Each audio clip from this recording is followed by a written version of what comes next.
짐승은 이미 하야시 오야붕이 찜해둔 미자 아가씨 몫이다. 주제도 모르고 감히 어디서 설쳐? 당장 무대에서 꺼져. 제발 한 번만 더 부르게 해주세요. 여기서 쫓겨나 상금을 못하며 병든 우리 엄마가 흑흑. 마이크마저 끊긴 절망적인 1938년의 무대 위. 조작된 판에 밀려 연희가 피눈물을 흘리며 주저앉으려는 찰나였다. 울지 마세요. 고개 숙이지 마십시오. 당신은 할 수 있습니다. 이미 최고입니다. 빗속에서 등장한 봉산명인이 안타까워 손을 내밀었다. 벼랑 끝에 무명 가수와 시공을 초월한 명리 매니저의 통쾌한 반격. 명동의 눈물 도로또 구원자가 지금 시작됩니다. 제1편 일부 하늘에서 떨어진 사주명리학자. 하늘의 구멍이라도 뚫린 듯 억수 같은 비가 쏟아지는 1938년 늦가을의 명동 뒷골목. 화려한 네온사인 불빛이 번쩍이는 명동 구락부의 뒷문이 거칠게 열리며 가녀린 체구의 여인 하나가 진흙탕 위로 내동댕이 쳐졌습니다. 그녀의 품에는 줄이 끊어진 낡은 통기타가 처참하게 들려 있었습니다. 아이고 어머니, 우리 어머니 약값 구해야 하는데 내가 여기서 떨어지면 우리 어머니는 어떡하라고. 여인의 이름은 연희. 낮에는 동대문 시장 바닥에서 허리가 휘도록 삭바느질을 하고 밤에는 병든 어머니의 폐병 약값을 벌기 위해 캬바레 언저리를 맴돌며 굳은 일을 마다하지 않는 무명 가수였습니다. 오늘 열린 제1회 전국 팔도 미녀 도로또 선발전은 그녀에게 유일한 한 줄기 희망이었습니다. 우승 상금만 타면 어머니를 당장 큰 병원에 모실 수 있었으니까요. 하지만 가난하고 백 없는 흙수저에게 세상은 너무도 가혹했습니다. 친일파 대감의 막대한 후원금과 명동을 장악한 야쿠자 하야시. 구미의 폭력 앞에 심사위원들은 이미 눈과 귀를 닫아버린 지 오래였습니다. 쇳소리가 난다. 목소리에 윤기가 없고 탁해서 도로또의 참맛을 살리지 못하니 당장 탈락시켜. 그것이 야쿠자들의 사주를 받은 심사위원들이 연희를 쫓아내며 내뱉은 비열한 핑계였습니다. 연희는 너무도 억울했습니다. 평소 혼자 부를 때는 사람의 심금을 울리던 맑은 목소리도 화려한 무대 조명 아래만 서면 거짓말처럼 목이 바짝바짝 타들어가며 갈라진 쇳소리가 튀어나왔기 때문입니다. 차가운 빗물이 연희의 뺨을 타고 흘러내리는 뜨거운 눈물과 섞여 턱끝으로 뚝뚝 떨어졌습니다. 세상의 모든 절망을 홀로 짊어진 듯 그녀가 바닥에 엎드려 처절하게 오열하던 바로 그 순간이었습니다. 콱쾅! 명동 밤하늘을 찢어버릴 듯한 거대한 벼락이 내리쳤습니다.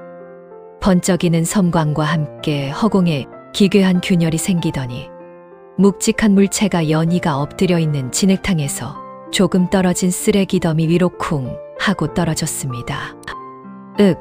온몸의 뼈가 다 부서지는 것 같군. 클탕물을 뒤집어 쓴 채 비틀거리며 일어난 건장한 사내. 이마를 훤히 드러낸 짧은 머리에 몸에 착 달라붙는 묘한 재질의 검은색 등산복. 사내는 어리둥절한 표정으로 주변을 둘러보았습니다. 빛바랜 한자 간판들, 촌스러운 영화 포스터. 사내는 직감적으로 깨달았습니다. 자신이 엄청난 시공간의 왜곡을 뚫고 과거로 떨어졌다는 사실을 말입니다. 그때 사내의 귓가에 가느다란 흐느낌이 들려왔습니다. 진흙탕 속에 주저앉아 낡은 기타를 부둥켜 안고 우는 여인. 다년간 명리를 공부하며 운명을 감정해 온 사주명리학자 봉산명인의 눈에 여인의 처연한 기운이 고스란히 들어왔습니다. 매력적인 도화의 기운 위로 숨이 턱 막힐 듯 건조하고 메마른 효운이 그녀의 숨통을 조이고 있었습니다. 봉사는 무의식적으로 그녀에게 다가가려다 멈칫하며 뻗었던 발을 거두어들였습니다. 안 돼.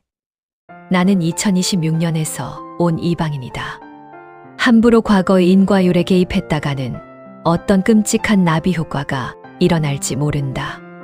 시공간을 넘어온 차의 묵직한 금기. 봉사는 어둠 속에 몸을 숨긴 채 묵묵히 그녀를 지켜보기만 했습니다. 얼마 후 연희는 비틀거리며 일어나 빗속을 걷기 시작했습니다. 봉사는 갈 곳 없는 자신의 처지를 한탄하며 무언가에 홀린 듯 일정한 거리를 두고 그녀의 위태로운 뒷모습을 조용히 뒤쫓았습니다.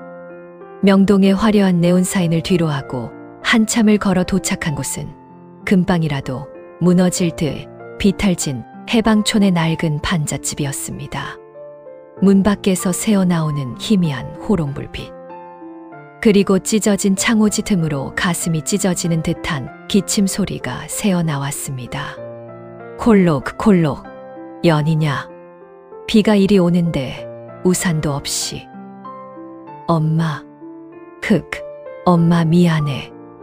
방 안에서는 핏기 없는 얼굴로 누워있는 늙은 어머니와 그 손을 부여잡고 오열하는 연희의 목소리가 들려왔습니다. 내가 무대에서 쫓겨났어. 목에서 자꾸 쇳소리가 난대.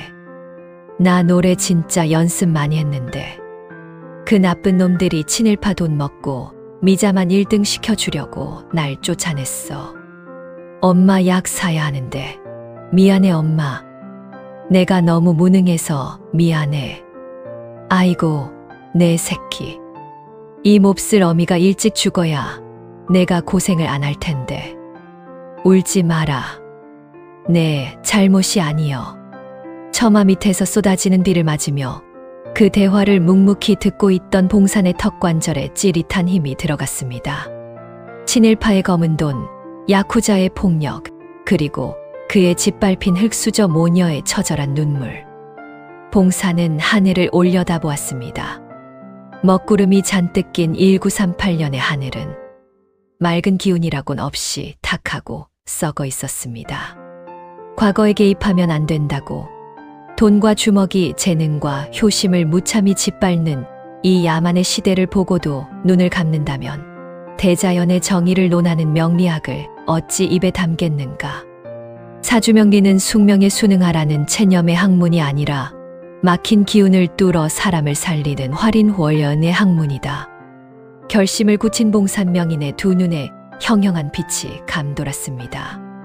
그는 비에 젖은 옷매무새를 가다듬고 천천히 판잣집의 낡은 미닫이 문 앞으로 다가가 조용하지만 단호하게 문을 두드렸습니다. 똑똑. 방 안에 울음소리가 멎고 경계하는 듯한 연희의 목소리가 들렸습니다.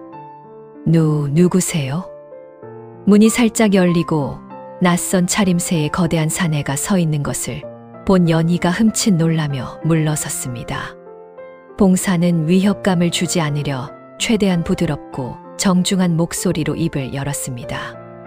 놀라게 해드려 죄송합니다. 아까 명동 구락부 뒷골목에서 아가씨가 흘린 억울한 눈물을 우연히 보게 된 지나가던 과객입니다. 네, 그런데 여기까지 어쩐 일로? 아가씨가 무대에서 쫓겨난 이유, 목에서 쇳소리가 나는 이유를 알려드리고 싶어 주제넘게 발걸음을 쫓았습니다. 연희의 커다란 두 눈이 불안과 호기심으로 흔들렸습니다. 봉사는 대자연의 이치를 읊듯 차분하게 말을 이었습니다. 아가씨가 노래를 못해서 쇳소리가 나는 게 아닙니다. 아가씨의 타고난 사주팔자의 불호 기운이 너무 강해 긴장하고 압박을 받으면 성대를 적셔줄 몸속의 수분이 순식간에 말라붙어 버리기 때문이지요. 병든 어머님을 살리겠다는 그 뜨거운 효심마저 무대에서는 불기운을 더하는 독이 되었을 겁니다. 누구에게도 말하지 못한, 스스로도 알지 못했던 뼈아픈 진실을 짚어내는 낯선 사내의 말에 연희는 망연자실한 표정이 되었습니다. 대자연의 이치로 사람의 운명을 진단하는 사주명리학자 봉산명인이라고 합니다.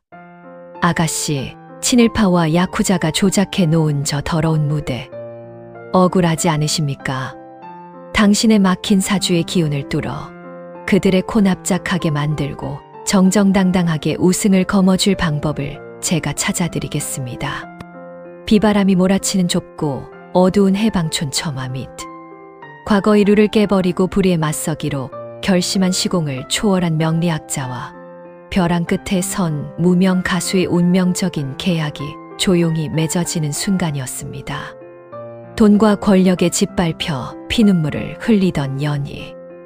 그리고 금기를 깨고 조용히 그녀의 삶에 개입하여 정의를 실현하기로 결심한 사주명리학자 봉산명인. 두 사람의 묵직하고도 운명적인 만남 어떻게 들으셨나요? 다음 화에서는 메마른 연희의 사주의 생명수를 채우기 위한 남산 새벽 훈련이 본격적으로 시작됩니다. 하지만 이를 눈치채고 방해하기 위해 명동 야쿠자 하야시 구미의 끈아풀들이 들이닥치고 마는데요. 이크. 칠흑 같은 밤 공기를 가르는 찰진 기합 소리와 함께 봉산명인이 숨겨두었던 실전 무술 본능을 폭발시킵니다. 명동 뒷골목을 시원하게 휩쓸어버릴 통쾌한 참교육 많이 기대해주세요. 과연 봉산명인은 위기에 처한 연희를 구하고 악당들을 응징할 수 있을까요? 이들의 가슴 뛰는 활극이 궁금하시다면 구독과 좋아요, 알림 설정 꼭 눌러주시기 바랍니다. 그럼 다음 편에서 다시 찾아뵙겠습니다. 돈과 권력에 밀려 벼랑 끝에 선 무명 가수 연희. 그녀의 처절한 눈물 앞에 시공을 초월한 사주명리학자 봉산명인이 나타났다.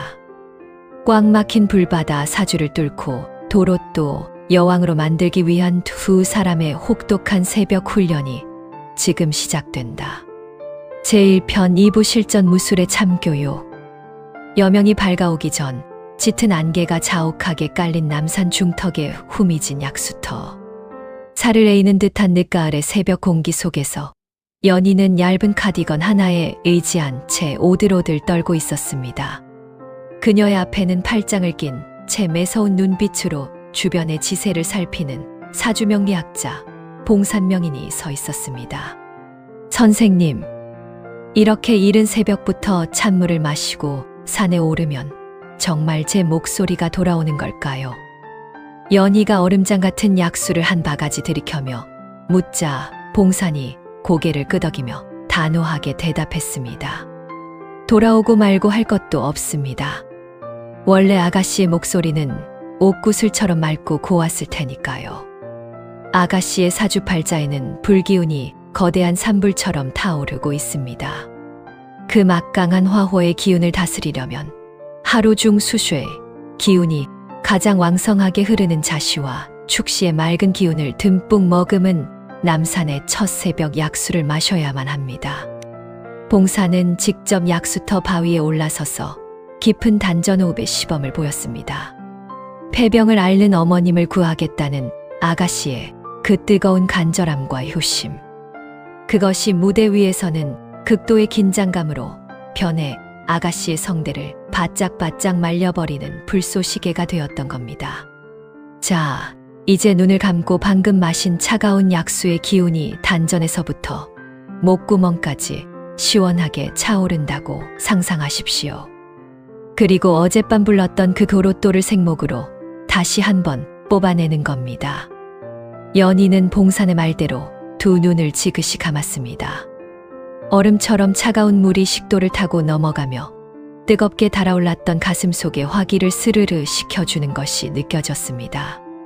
이내 그녀의 작고 파르르 떨리던 입술 사이로 가느다랗지만 힘있는 노랫가락이 흘러나오기 시작했습니다. 어젯밤 명동구락부 무대에서 들렸던 그 끔찍한 쇠소리는 온데간데 없었습니다. 남산의 고요한 새벽 안개를 뚫고 퍼져나가는 연희의 목소리는 촉촉하게 젖어 있었고 애절하게 꺾이는 도로또의 기교는 듣는 이의 심금을 울릴 만큼 깊고 처연했습니다. 완벽하다. 이 정도의 천부적인 재능을 가진 가수가 고작 오행의 불균형 때문에 묻혀 있었다니. 봉산명인은 내심 감탄하며 연희의 노래에 빠져들었습니다. 단연간 명리를 공부하며 수많은 사람의 기륭화복을 보아왔지만 막힌 기운이 뚫리며 뿜어내는 인간의 생명력이 이토록 아름다울 줄은 미처 몰랐습니다. 하지만 그 평화로운 감동의 순간은 그리 오래가지 못했습니다. 바스락, 과직. 새벽 산길에 젖은 낙엽을 짓밟는 거칠고 탁한 발소리가 들려오더니 짙은 안개 너머로 시커먼 그림자 서넛이 어슬렁거리며 나타났습니다. 손에 강목과 쇠파이프를 든 험악한 인상의 사내들. 바로 명동을 장악한 친일 야쿠자 하야시 구미의 끈앞풀들이었습니다. 어이구, 아주 눈물겨운 명창 납셨네 그려. 어젯밤 무대에서 그렇게 쫓겨나고도 정신을 못 차렸나 보지.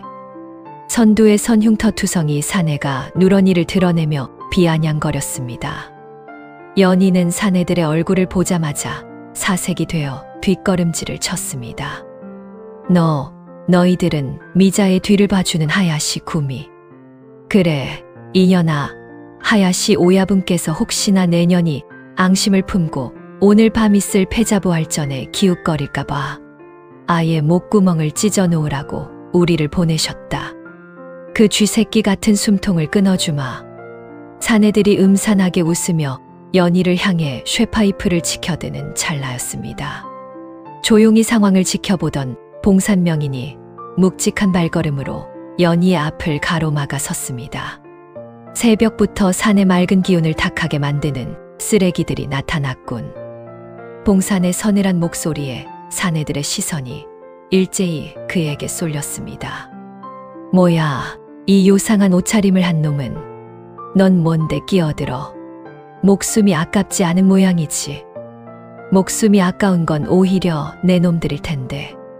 썩어 빠진 부리를 보면 연지에 깔린 상관과 겁제의 기운이 폭발해서 도저히 참지를 못하는 성미거든. 무슨 미친놈의 헛소리야. 당장 저놈부터 쳐 죽여. 흉터투성이 사내가 고함을 지르며 쇠파이프를 무자비하게 휘둘렀습니다. 허공을 가르는 매서운 파공음이 울렸지만 쇠파이프는 허무하게 허공을 갈랐습니다. 어느새 몸을 종이장처럼 비틀어 치명적인 궤도를 벗어난 봉산이 사내의 품 안으로 파고들며 매섭게 눈을 빛냈습니다. 어딜 감히 썩은 돈에 놀아나는 근본 없는 주먹질로 사람을 해치려 드느냐. 내 놈들이 건드린 사람이 누군지 똑똑히 알아둬라. 내가 이래 배도 수도권 M대학교에서 실기교수까지 지내고 세계 택견본부 연수원장을 여기만 도합 무예 16단의 지성인이다. 쩌렁쩌렁하게 울려 퍼지는 호통과 함께 봉산의 반격이 시작되었습니다. 이크. 남산의 아침을 깨우는 찰지고 경쾌한 기합 소리와 함께 봉산의 오른발이 채찍처럼 튕겨올라 사내의 턱주가리를 정확히 걷어찼습니다. 끄아아. 외마디 비명과 함께 거구의 사내가 붕 떠오르더니 바닥에 볼사납게 처박혔습니다. 단연간 수련한 택견의 압도적인 탄력과 타격감이었습니다. 순식간에 벌어진 일에 남은 2명의 야쿠자가 당황하며 강목을 휘두르며 덤벼들었습니다. 하지만 봉산명인은 복싱의 위빙과 더킹을 섞어가며 유연하게 적들의 공격을 흘려보냈습니다. 이크, 에이, 턱, 퍽. 단순한 주먹질이 아니었습니다. 인체의 기혈과 급소를 완벽하게 꿰뚫고 있는 명리학자답게 상대의 힘을 역이용해 관절의 사각지대와 명치만을 핀포인트로 타격하는 무자비하고도 정교한 실전 무수였습니다. 불과 1분도 채 지나지 않아 명동 밤거리를 공포로 몰아넣던 야쿠자 끈앞을 셋이 거품을 물고 바닥에 널브러졌습니다. 연희는 2 손으로 입을 틀어막은 채 믿을 수 없다는 듯 봉산을 바라보았습니다. 단지 점괘나 봐주는 새님인 줄 알았던 이 사내는 마치 전설 속의 무신처럼 압도적이었습니다. 봉산이 바닥에 쓰러진 자들의 옷에 묻은 흙먼지를 툭툭 털어내며 차갑게 내려다보았습니다. 돌아가서 내 놈들의 오야붕인지 뭔지 하는 놈에게 전해라. 1938년 명동에 썩은 운명은 이 봉산명인이 통째로 뜯어고쳐 주겠다고. 바로 그때였습니다. 안개가 걷히기 시작한 산길 저편에서 누군가 박수를 치며 걸어 나오는 소리가 들렸습니다. 짝, 짝, 짝. 기합 소리 한 번 참으로 찰지고 시원하구만 기래. 검은색 중절모를 푹 눌러쓰고 두툼한 광목천을 허리에 두른 사내들 대여섯 명이 모습을 드러냈습니다. 그들의 우두머리로 보이는 콧수염 난 사내가 호탕하게 웃으며 봉산에게 다가왔습니다. 놀라지 마시라. 우리는 명동 바닥에서 하야시 구미놈들과 밥그릇 싸움을 하고 있는 조선 주먹패요. 요즘 저 친일파 앞잡이 놈들이 기고만장해서 눈꼴이셨는데 형님이 아주 시원하게 밟아주시는 걸 보고 10년 묵은 체증이 다 내려갔소이다. 조선 주먹패의 오야붕이 정중하게 허리를 굽혔습니다. 보아하니 저 아가씨가 오늘 밤 패자부활전에 나가는 모양인데 하야시 구미놈들이 가만히 있지 않을 거요. 형님의 그 무의 심육탄이라는 솜씨에 우리가 완전히 반해버렸으니 대회가 끝날 때까지 우리 조선 주먹패가 두 분의 든든한 보디가드가 되어 드리겠소. 전혀 예상치 못한 조력자들의 등장이었습니다. 야쿠자의 비열한 꼼수에 홀로 맞서야 할 뻔했던 연희의 얼굴에 작은 희망의 빛이 스쳐 지나갔습니다. 봉산명이는 조선 주먹패에 맑고 의리 있는 기운을 간파하고는 피식 웃으며 고개를 끄덕였습니다. 좋소. 대자연의 흐름이 이제야 긍정적인 방향으로 물꼬를 트기 시작하는군. 가봅시다. 명동 구락부의 진짜 주인이 누군지 보여주러. 아침 해가 떠오르며 남산의 짙은 안개가 완전히 걷히고 있었습니다. 완벽한 발성을 되찾은 무명 가수와 실전 무술을 겸비한 명리 매니저, 그리고 든든한 조선 주먹패까지. 조작된 선발전을 뒤집어 엎을 통쾌한 반격의 채비가 마침내 끝났습니다. 시원한 타격감과 함께 악당들을 물리친 봉산명인의 통쾌한 참교육. 어떻게 들으셨나요? 든든한 조선 주먹패까지 아군으로 얻으며 이제 탄탄대로만 남은 줄 알았건만 부패한 야쿠자 카르텔의 꼼수는 그리 호락호락하지 않았습니다. 다음 화에서는 연희의 본선 진출을 막기 위해 적들이 상상조차 못한 기상천외한 물리적 공격을 감행합니다. 한여름 찜질방처럼 펄펄 끓어오르는 대기실, 그리고 강제로 먹여지는 독주까지 연희의 성대를 완전히 말려버리려는 악당들의 비열한 술수에 맞서 봉산명인은 절묘한 풍수, 인테리어와 흑돼지 수육이라는 기막힌 오행 처방으로 반격에 나섭니다. 좁고 더운 대기실에서 땀을 닦아주며 피어나는 두 사람의 아슬아슬한 로맨스 텐션까지. 점점 더 흥미진진해지는 이들의 이야기가 궁금하시다면 구독과 좋아요, 알림 설정 잊지 마시기 바랍니다. 그럼 다음 편에서 다시 찾아뵙겠습니다. 남산 약수터의 맑은 기운으로 성대의 윤기를 되찾고 하야시, 구미의 야쿠자들을 실전 무술로 가볍게 제압한 사주명리학자 봉산명인, 든든한 조선 주먹패까지 아군으로 얻은 이들은 마침내 패자부활전이 열리는 명동 구락부로 당당하게 향한다. 제1편 3부 끓어오르는 대기실, 오행방어전. 화려한 네온사인이 불을 밝히는 명동의 밤거리. 명동 구락부 앞은 제1회 전국 8도 미녀도로또 선발전의 패자부활전을 보기 위해 몰려든 사람들로 인산인해를 이루고 있었습니다. 구락부 입구에는 아침에 남산에서 인연을 맺은 조선 주먹패 조직원들이 팔짱을 끼고 험악하게 버티고 서서 하야시, 구미 끈앞풀들의 접근을 원천 봉쇄하고 있었습니다. 형님, 여기는 저희가 목숨 걸고 막고 있을 테니 형님은 연희 아가씨를 모시고 어서 대기실로 들어가시지요. 조선 주먹패 오야붕의 든든한 호위를 받으며 봉산명인과 연희는 구락부 안쪽에 외진 대기실로 들어섰습니다. 그런데 문을 열자마자 쿡 하고 숨이 턱 막히는 뜨거운 열기가 두 사람의 얼굴을 덮쳤습니다. 아, 뜨거워. 대기실이 왜 이렇게 덥지? 연희가 당황하며 뒷걸음질을 쳤습니다. 늦가을의 서늘한 날씨임에도 불구하고 대기실 바닥은 맨발로 디딜 수 없을 만큼 펄펄 끓고 있었고 공기는 한여름 찜질방 한가운데 들어온 것처럼 건조하고 숨막히게 뜨거웠습니다. 단연간 명리를 공부하며 기운의 흐름에 민감한 봉산 명인의 눈빛이 차갑게 가라앉았습니다. 아궁이의 땔감을 미친 듯이 집어넣었군. 조선 주먹패 때문에 물리적인 테러가 불가능해지니 환경을 조작하는 아주 비열한 꼼수를 썼어. 꼼수라니요. 단순히 보일러가 고장 난 게 아니란 말씀이신가요? 아가씨의 사주는 뼛속까지 메마른 불바다라고 아침에 말씀드렸지요? 놈들은 아가씨의 그 치명적인 약점을 아주 본능적으로 파고든 겁니다.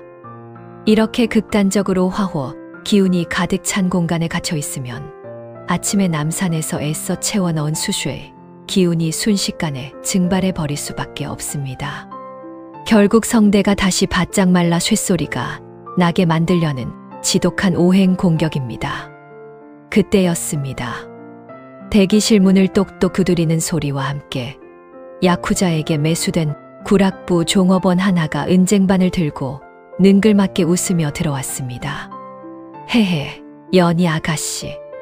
곧 무대에 오르실 텐데 긴장되시죠? 속 좀 든든하게 채우고 목도 축이시라고 미자 아가씨께서 특별히 부탁하신 음식입니다요. 쟁반 위에 놓인 것은 보기만 해도 혀가 얼얼할 정도로 시뻘건 고춧가루가 버무려진 낙지볶음과 독한 알코올 냄새가 코를 찌르는 싸구려 고량주 한 병이었습니다. 봉산명이는 어이가 없다는 듯 헛웃음을 쳤습니다. 이런 호로 자식들을 보았나. 펄펄 끓는 방에 가두는 것도 모자라 맵고 짠 자극적인 음식에 가장 강력한 불기운을 가진 독주를 먹여서 아가씨의 목을 아주 영영 망가뜨리려 작정을 했구나. 봉산이 쟁반을 확 밀쳐내자 쨍그랑 하는 파열음과 함께 고량주 병이 산산조각이 났습니다. 어딜 감히 개수작이냐. 당장 치우고 꺼지지 못할까. 봉산의 호통의 종업원은 기겁을 하며 주랭랑을 쳤습니다. 하지만 상황은 그리 좋지 않았습니다. 좁고 밀폐된 대기실의 온도는 계속해서 올라가고 있었고 땀을 비오듯 흘리던 연희는 다시 목이 타들어가는 듯한 심한 갈증과 압박감을 느끼기 시작했습니다. 그녀의 작은 두 손이 가늘게 떨리고 있었습니다. 선생님, 저 다시 목이 막히는 것 같아요.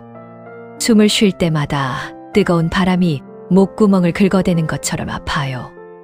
이대로 무대에 올라갔다간 어제처럼 또 쇳소리가. 공포에 질린 연희의 눈에 눈물이 맺혔습니다. 하지만 봉산명이는 한치의 흔들림도 없는 태산 같은 표정으로 연희의 떨리는 어깨를 굳게 잡았습니다. 진정하십시오.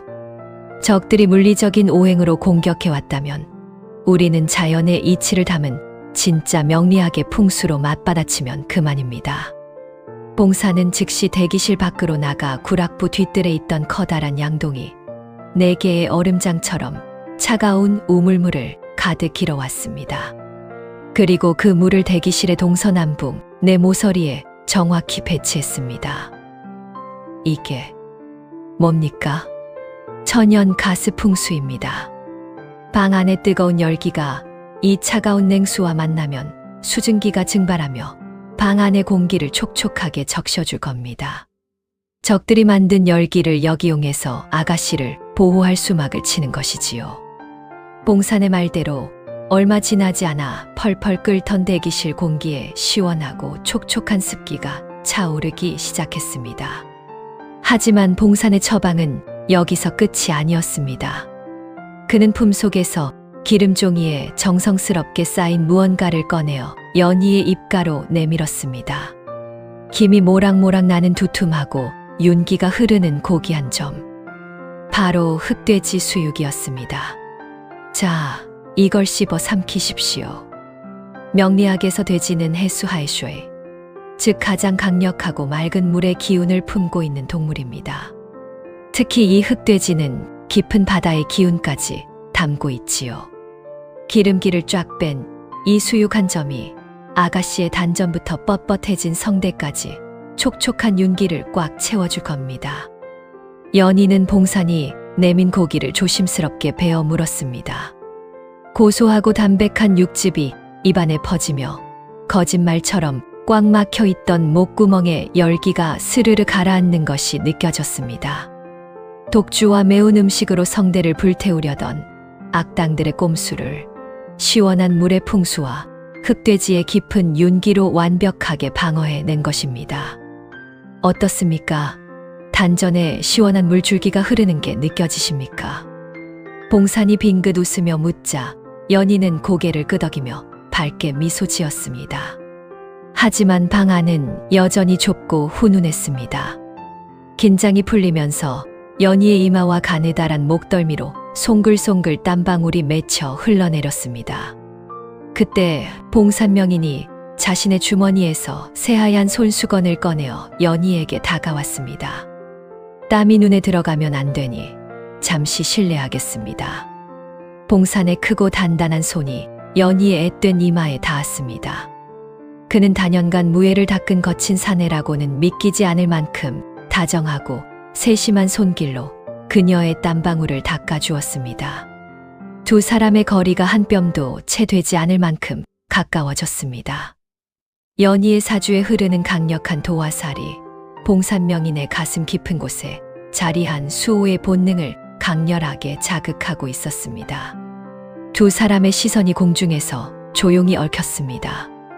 바깥에서 들려오는 시끄러운 인파의 함성 소리도 악당들의 비열한 음모도 이 좁은 대기실 안에서는 더 이상 느껴지지 않았습니다. 오직 서로의 숨소리와 불과 물의 기운이 완벽하게 조화를 이루며 만들어내는 아슬아슬하고 애틋한 텐션만이 방 안을 가득 채우고 있었습니다. 두근두근. 연희는 자신의 심장 소리가 봉산에게 들릴까봐 조심스레 숨을 죽였습니다. 선생님, 고맙습니다. 저 같은 고아에게 이렇게까지 마음을 써주시는 분은 처음이에요.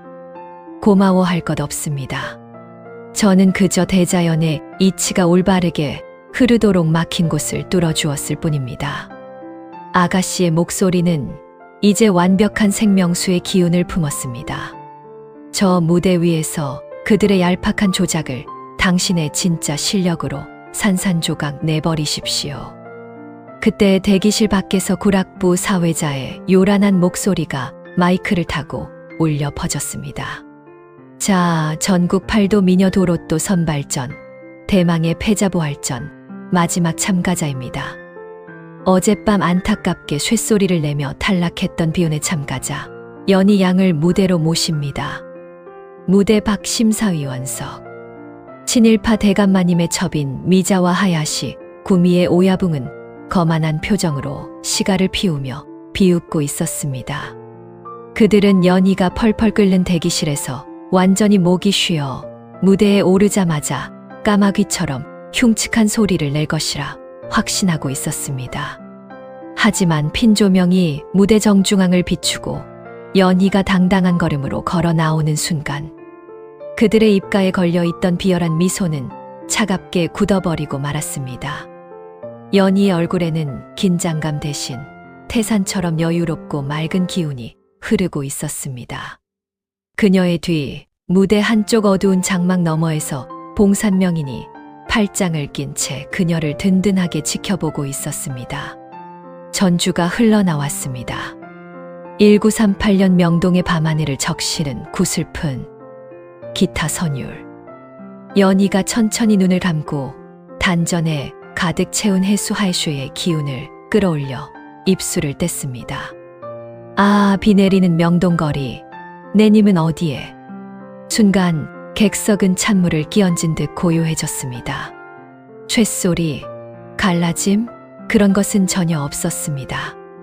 대자연의 물을 흠뻑 머금은 그녀의 목소리는 한없이 깊고 촉촉했으며 도로또 특유의 애절한 꺾이는 관객들의 심장 깊은 곳을 후벼 파듯 파고들었습니다. 폐병에 걸린 어머니를 향한 슬픔과 불의에 짓밟혔던 한흔이 폭포수처럼 터져나오며 만들어내는 압도적인 가창력이었습니다. 노래가 1절을 채 넘기기도 전에 객석 곳곳에서 훌쩍이는 소리가 들려오기 시작했습니다. 어느새 관객들은 너나 할 것 없이 손수건을 꺼내어 눈물을 훔치고 있었습니다.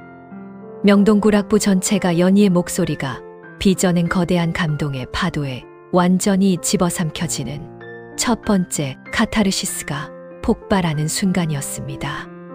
여러분, 악당들의 비열한 찜질방 꼼수를 차가운 냉수 풍수와 흑돼지 수육으로 완벽하게 방어해 낸 봉산명인의 기막힌 처방 어떻게 들으셨나요?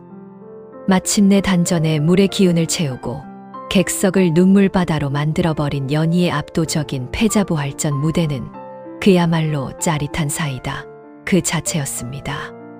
하지만 명동의 밤은 아직 끝나지 않았습니다. 연희가 패자부활전을 뚫고 본선에 진출하자 극도의 위기감을 느낀 야쿠자 하야시 구미와 미자는 결국 선을 넘어버리고 맙니다. 결승전을 코앞에 두고 연희를 어두운 패창고로 납치해버리는 최악의 물리적 테러를 감행한 것입니다. 사라진 연희를 찾기 위해 봉산명인은 마침내 두 눈에 매서운 살기를 띤 채 조선 주먹패를 이끌고 야쿠자의 본거지로 쳐들어갑니다. 시공을 초월한 명리학자의 자비 없는 분노. 과연 봉산명인은 핏빛 혈투를 뚫고 연희를 무사히 구해내어 기적의 결승 무대를 완성할 수 있을까요? 가슴을 울리는 로맨스와 손에 땀을 쥐는 액션 활극의 절정. 다음 이야기가 궁금하시다면 지금 바로 구독과 좋아요, 알림 설정 꼭 눌러주시기 바랍니다. 그럼 핏빛 혈투가 휘몰아치는 대망의 다음 편에서 다시 찾아뵙겠습니다. 펄펄 끓는 대기실의 화 기운을 시원한 냉수 풍수와 흑돼지의 수 기운으로 완벽하게 제압한 봉산명인. 단전의 생명수를 머금고 부활한 무명 가수 연희가 마침내 통쾌한 반격에 무대 위로 걸음을 내디딘다. 제1편 4부 첫 번째 카타르시스. 칠갑산의 눈물. 자, 전국 8도 미녀 도로또 선발전. 대망의 패자부활전. 마지막 참가자입니다. 어젯밤 안타깝게 쇳소리를 내며 탈락했던 비운의 참가자 연희 양을 무대로 모십니다. 명동구락부 전속 사회자의 과장된 목소리가 마이크를 타고 울려 퍼졌습니다. 화려한 핀 조명이 무대 정중앙을 꿰뚫듯 비추고 연희가 천천히 무대 위로 모습을 드러냈습니다. 객석 곳곳에서는 웅성거리는 소리가 터져 나왔습니다. 어젯밤 긴장감에 짓눌려 끔찍한 쇳소리를 냈던 촌스러운 고아 소녀를 기억하는 이들의 비웃음 섞인 웅성거림이었습니다. 무대 밖 심사위원석의 분위기는 더욱 싸늘했습니다. 하야시 구미의 야쿠자들에게 두둑한 촌지를 받은 심사위원들은 이미 최전표의 탈락을 의미하는 붉은 줄을 그을 준비를 하고 있었습니다. 구락부 2층의 VIP 발코니석. 그곳에서는 친일파 대감마님의 첩인 미자와 명동의 어둠을 지배하는 하야시, 오야붕이 거만한 표정으로 샴페인을 들이켜며 무대를 내려다보고 있었습니다. 오야붕. 저 기집애, 아까 펄펄 끓는 대기실에 가둬놨으니 지금쯤 목구멍이 사막처럼 쩍쩍 갈라져 있겠죠. 노래는커녕 까마귀 소리나 내다 쫓겨날 텐데 굳이 무대에 올릴 필요가 있었습니까? 미자가 콧방귀를 뀌며 묻자 하야시가 금리를 번쩍이며 비열하게 웃었습니다. 원래 희망을 품고 무대에 올라갔을 때 수많은 사람 앞에서 처참하게 짓밟아주는 것이 진짜 절망인 법이지. 오늘로 저녀는 2번 다시 명동 바닥에서 마이크를 잡지 못하게 될 거다. 하지만 그들의 확신과 달리 무대 중앙에 선 연희의 표정은 태산처럼 고요하고 평온했습니다. 과거의 연희였다면 수백 명의 관객과 뜨거운 핀조명의 화호, 기운에 짓눌려 숨을 헐떡였을 것입니다. 하지만 지금은 달랐습니다. 대기실에서 봉산명인이 처방해준 흑돼지의 강력한 해수 하이슈의 기운이 단전에 묵직하게 자리 잡고 있었고 남산의 새벽 약수가 혈관을 타고 흐르며 뜨거운 조명의 열기를 시원하게 식혀주고 있었습니다. 연희는 무대 한쪽 어두운 장막 너머를 바라보았습니다. 그곳에는 팔짱을 낀 채 매서운 호랑이 같은 눈빛으로 자신을 든든하게 지켜보고 있는 사주명리학자 봉산명인이 서 있었습니다. 봉산이 무언의 긍정으로 고개를 가볍게 끄덕이자 연희는 깊은 단전 호흡과 함께 두 눈을 지그시 감았습니다.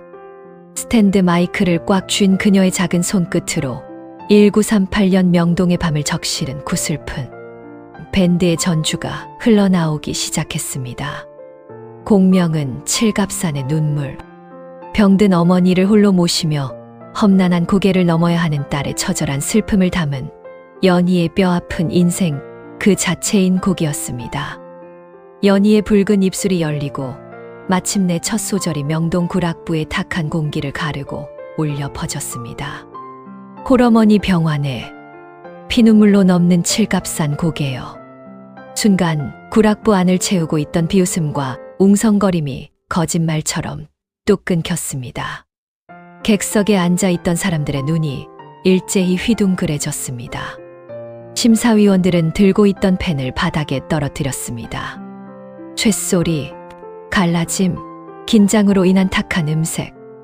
그런 것은 단 한 줌도 존재하지 않았습니다.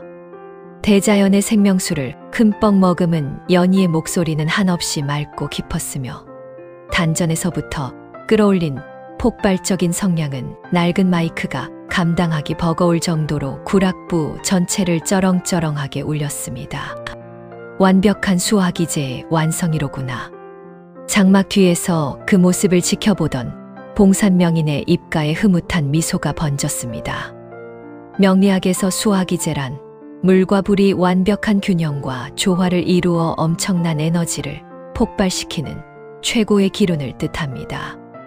무대의 뜨거운 조명과 관객들의 열기라는 강력한 화기운이 연희의 단전에 채워진 수기운과 충돌하며 증발하는 대신 오히려 그녀의 목소리를 찬란하게 끌어오르게 만드는 기적의 땔감이 된 것입니다. 아, 모진 세상 비바람에 찢겨진 치맛자락. 내 어머니, 기침 소리에 이 여식의 억장이 무너지네. 노래가 중반부로 접어들며 도로 또 특유의 애절한 꺾기가 시작되었습니다. 단순한 기교가 아니었습니다. 동대문 시장 바닥에서 허리가 휘도록 삭바느질을 하며 참아왔던 서러움, 병든 어머니의 약값을 구하지 못해 남몰래 삼켜야 했던 흙수저의 한 흔이 폭포수처럼 터져 나오며 관객들의 심장 깊은 곳을 무자비하게 후벼 팠습니다. 아이고. 객석 맨 앞줄에 앉아있던 중년 사내가 들고 있던 담배를 바닥에 떨어뜨리며 거친 눈물을 쏟아내기 시작했습니다. 그것이 신호탄이었습니다. 일제강점기와 참혹한 전쟁을 겪으며 가슴 속에 씻을 수 없는 상처를 안고 살아가던 1938년의 민중들. 그들의 억눌렸던 슬픔이 연희의 애끓는 목소리에 동화되어 둑이 터지듯 흘러넘쳤습니다. 여기저기서 훌쩍이는 소리가 들려오더니 이내 객석 전체가 너 나 할 것 없이 손수건을 꺼내 들고 오열하는 눈물바다로 변해버렸습니다. 돈과 권력에 찌들어 있던 심사위원들조차 연희의 목소리가 뿜어내는 압도적인 슬픔의 기운에 압도되어 입을 떡 벌린 채 눈시울을 붉히고 있었습니다. 저 년이 어떻게 대기실 보일러를 그렇게 때웠는데 목소리가 어떻게 저렇게 멀쩡한 거야. 2층 VIP석의 미자가 사색이 되어 소리쳤습니다. 그녀가 들고 있던 샴페인 잔이 바들바들 떨리더니 이내 카펫 바닥으로 툭 떨어져 나뒹굴었습니다. 그 옆에 앉아있던 하야시 오야붕 역시 여유롭던 표정은 온데간데 없이 얼굴이 시뻘겋게 달아오른 채 발코니 난간을 부서져라 움켜쥐고 있었습니다. 이런 젠장할 조센징 쥐새끼 하나 처리하지 못해서 이따위 사단을 만들어 당장 심사위원장 놈한테 신호 보내 무슨 트집을 잡아서라도 탈락시키라고. 하야시가 악을 썼지만 이미 상황은 그들의 통제를 완전히 벗어나 있었습니다. 어머니. 연희의 마지막 절규와도 같은 고음이 천장을 뚫을 듯 길게 이어지다 마침내 구슬픈 밴드의 반주와 함께 끝을 맺었습니다. 노래가 끝난 후에도 구락부 안에는 5초가 넘도록 정막만이 흘렀습니다. 관객들이 아직 감동의 여운에서 빠져나오지 못해 숨소리조차 내지 못한 것입니다. 그리고 이어진 것은 구락부 건물을 무너뜨릴 듯한 폭발적인 기립박수와 함성이었습니다. 연희, 앙코르. 최고다. 내가 진짜 도로또의 여왕이다. 심사위원 놈들아, 당장 연희를 본선으로 올려보내라. 관객들이 일제히 자리에서 일어나 눈물을 닦으며 연희의 이름을 연호하기 시작했습니다. 분노한 군중들의 기세에 겁을 먹은 심사위원장은 2층의 하야시를 힐끗 쳐다보며 식은땀을 뻘뻘 흘렸지만 여기서 연희를 탈락시켰다가는 당장 관객들에게 맞아 죽을 것 같은 험악한 분위기였습니다. 결국 심사위원장은 떨리는 손으로 마이크를 잡았습니다. 패자부활전 결과. 참가자 연희 양의 만장일치 결승전 진출을 선언합니다. 그 순간 무대 위의 연희는 다리에 힘이 풀려 그 자리에 털썩 주저앉으며 뜨거운 기쁨의 눈물을 쏟아냈습니다. 가짜 가수들이 돈과 권력으로 차지했던 무대를 오직 자신의 진짜 목소리와 실력만으로 산산조각 낸 위대한 승리였습니다. 눈물범벅이 된 연희의 시선이 다시 장막 너머의 봉산명인을 향했습니다. 시공을 초월해 자신을 구원해준 단 하나의 사람. 봉산은 자랑스럽다는 듯 환한 미소를 지으며 그녀를 향해 힘차게 엄지를 치켜 세우고 있었습니다. 두 사람의 시선이 교차하며 첫 번째 짜릿한 카타르시스가 완성되는 순간이었습니다. 하지만 영광의 환호성이 울려 퍼지는 무대 아래 어둠이 짙게 깔린 VIP석에서는 가장 끔찍하고 비열한 음모가 또아리를 틀고 있었습니다. 오야붕, 이대로 가다간 내일 결승전에서 전현한테 우승을 뺏기고 말 거야.